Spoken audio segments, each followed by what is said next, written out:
لیے پیارے مسلمانوں، مسجد تو وہ ہے جہاں سے رسول اللہ صلی اللہ علیہ وسلم نے سارے کام کیے ہیں۔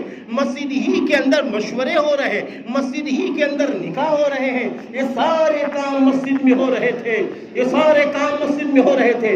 آج کیا ہو گیا ہماری مسجدوں کا؟ صرف معاملہ یہیں تک رہا، 5 وقت کی نماز پڑھیں گے، مسجد میں قرآن پاک کی تلاوت کون کرے گا؟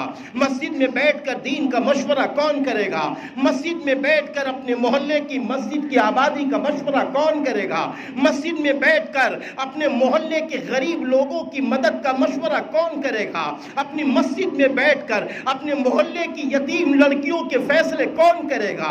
اپنی مسجد کے اندر بیٹھ کر اپنے علاقے کے وہ نوجوان جو مانے گھوم رہے ہیں، میرے بھائیوں قسم خدا پاک کی کھا کے کہتا ہوں، رونا آتا ہے۔ رات کے 1 بجے تک گھوم رہے ہیں، رات کے 1 بجے تک گاڑیاں دوڑا رہے ہیں، وہ کس پر ظلم کر رہے ہیں؟ نہیں میرے بھائیوں، وہ ظلم صرف اپنے پر نہیں کر رہے ہیں، وہ مسلمانوں کی شان کو بگاڑ رہے ہیں، وہ اسلامیت کی شان کو بگاڑ رہے ہیں، وہ سماج کو خراب کرنے کی کوشش میں لگے ہیں۔ ان کا مشورہ کون کرے گا؟ ان کو اچھی راہ کون دکھائے گا؟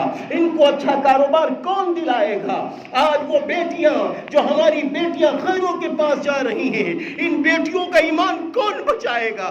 ان بیٹوں کا ایمان کون بچائے گا؟ بھول گیا آج سماج، ایمان ہماری سب سے بڑی طاقت ہے، ایمان ہماری سب سے بڑی طاقت ہے۔